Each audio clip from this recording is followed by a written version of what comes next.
Bueno, fue una tesis que concluí hace 2 años y que he estado actualizando en forma permanente y estudié específicamente el comportamiento del lector de periódicos en línea en el caso de la interactividad, es decir, cómo utiliza el lector las nuevas herramientas digitales que facilitan el acceso a la información y a las fuentes periodísticas. Y descubrí cosas realmente muy interesantes.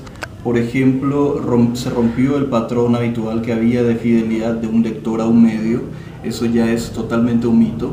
El lector ahora es muy infiel con los medios, es fiel a la noticia o a la información en sí y busca la información en aquel lugar que considere que es el pertinente o aquel que más le convenga. Este puede ser un blog, puede ser un foro, puede ser un portal o puede ser incluso una red social donde la información no está trabajada periodísticamente, pero sí satisface las necesidades del lector. Encontré que hay mucha preponderancia en el uso de ciertas herramientas que hacen que justamente se rompa ese vínculo tradicional con el periódico. Uno de ellos es el buscador. Hoy en día un lector que empieza a buscar información a partir de un determinado buscador ya no es consciente de a dónde va a llegar, sino que quiere leer.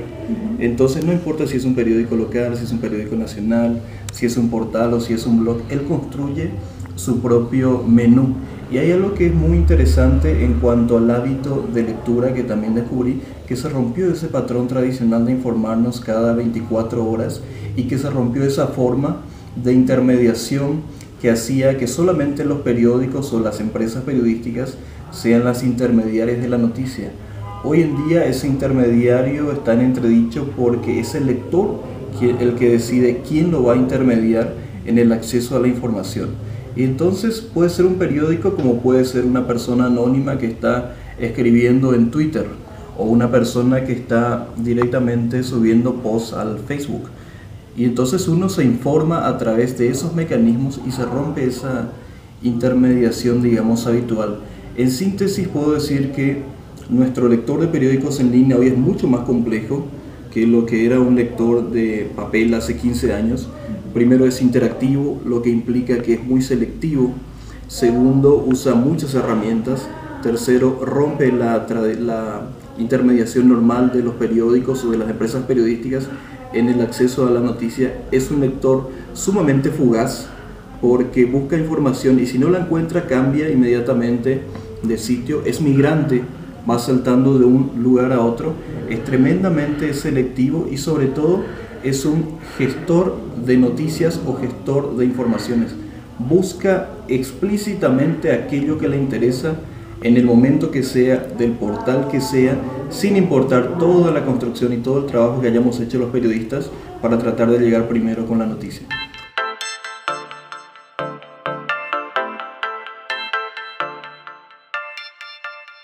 Sí, cambia muy rápido en la medida en que la tecnología y la facilidad del acceso cambian.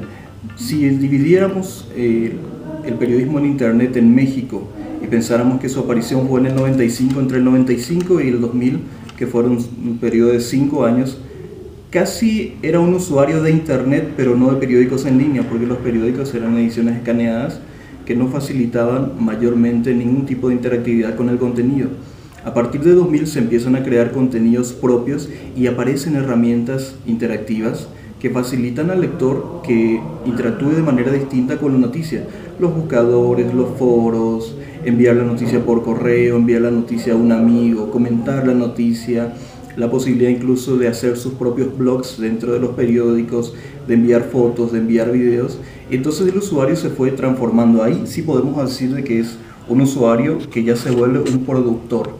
Es lo que Carlos Escolari hoy denomina como prosumidor, que no solo es un consumidor, sino que también produce. Entonces los cambios son realmente muy radicales. Si pensamos en 2005, ya prácticamente los periódicos habían perdido mucho poder en cuanto a la interactividad porque ciertas herramientas ya no eran exclusivas de los periódicos y ya no eran utilizadas. Un caso es el de los buscadores. Todos los periódicos tienen un buscador para que el usuario busque la noticia dentro de ese periódico, pero los usuarios, que son muy hábiles y se reinventan permanentemente, saben que usando un buscador libre como el de Google pueden llegar a la noticia en cualquier lugar independientemente del periódico. Entonces eso obligó a los periódicos también a buscar una transformación e ir detrás de ese usuario. Hace 3 años Facebook estaba de manera muy incipiente y se utilizaba muy poco. Hoy, con 550 millones de usuarios, Facebook es el lugar donde está la audiencia. Entonces los periódicos que habían construido su sitio tienen que migrar a Facebook porque ahí está el usuario. Y ese usuario ahora se ha transformado y consume a partir de lo que ve en Facebook. Y se ha transformado no solo en cuestiones de lectura, sino en cuestión de construcción y de aporte de noticias. Un ejemplo es lo que se llama el efecto del vecindario, que anteriormente, hace 10 años, cuando los periódicos empezaron a habilitar blogs para que la gente comente, critique, envíe sus notas, eso era la sensación. Hoy en día los blogs están casi abandonados porque la gente prefiere tomar esa noticia, postearla en Facebook y comentar ahí en su vecindario, con sus amigos, con sus contactos, con sus maestros, con sus estudiantes. Y entonces se traslada la discusión a otro lugar y ese usuario se reinventó y el periódico tiene que seguirlo. Pasa lo mismo con el fenómeno de Twitter. Resulta que ahora los periódicos y los periodistas estamos obligados a contar historias en 140 caracteres porque nuestro consumidor se fue por ahí. Y entonces de repente prefiere informarse con un tweet certero siguiendo a un periodista que esperar la noticia oficial publicada en un periódico. Ese usuario se vive transformando de manera permanente. Hace 5 años la sensación eran los blogs.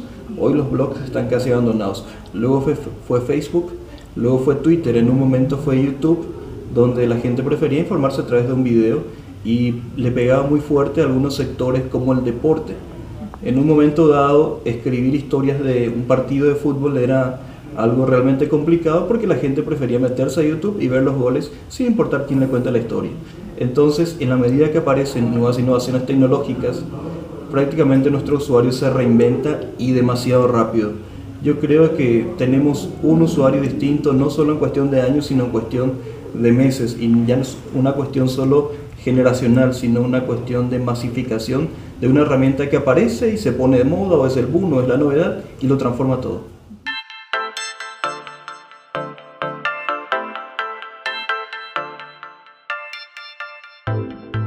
Sí, lo vi como uno de los efectos, digamos, colaterales, digamos, de ese usuario que se transforma de manera permanente, obliga al periodista y a los medios a que informen de manera distinta, tratando de seguirle la pista a un usuario que corre en todo momento y que es muy rápido y es muy fugaz. Hay como dos vertientes. La primera es que el usuario mismo nos obligó a hacer contenidos más cortos y eso nos duplica el esfuerzo porque tenemos que informar con la misma calidad pero en menos espacio, lo cual nos obliga de repente a hacer historias muy breves en texto que sean complementadas con un audio o con un video, y en ese caso, en algunos casos sí se logra la calidad, pero en muchos casos no, porque justamente esa característica que tiene el lector nos obliga a tratar de darle gusto para seguirlo, y uno de los casos es el de la inmediatez.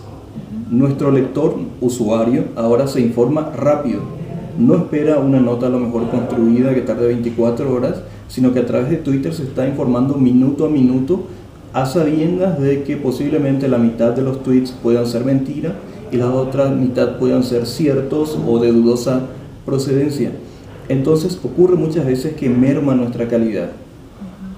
Y ha pasado en el caso de noticias que son difundidas de manera muy rápida. Yo siempre cuento una anécdota de Paraguay sobre una boa que supuestamente se tragó a un hombre, y como la noticia era tan espectacular, como era una bomba periodística, se hizo la esposa de este señor supuestamente tragado por una boa, hace la denuncia a una radio local, la radio local igual difunde eso, se enteran radios nacionales, y en poco tiempo todos los portales de internet traían la noticia, y hablo de las agencias de noticias, los periódicos internacionales, los portales más reconocidos, todo el mundo hablaba de lo mismo, porque era la noticia, era la bomba periodística y todo el mundo quería saber rápido y ya. Resulta que al terminar la jornada, esta persona llega tranquilamente a su casa sin saber que había sido devorado por una boa, es decir, era una mentira. Simplemente la señora estaba enojada, hizo una denuncia, nadie corroboró y se difundió a todo el mundo. Lo que ocurre ahí es que nuestro usuario es tan acelerado en cuanto a su consumo y necesita información tan inmediata que muchas veces por apurarnos a llegar primero perdemos la calidad. Estamos en un proceso crítico en el que tenemos que informar más rápido pero con más calidad, porque todo el mundo informa. Y entonces la calidad es nuestro único elemento diferencial para decir que estamos haciendo buen periodismo. Y por momentos hay pérdida de la calidad, por momentos sí lo logramos, pero estamos en una transición, esa especie de transiciones medio nebulosas, donde aparentemente sabemos lo que queremos, pero nos equivocamos mucho en el camino.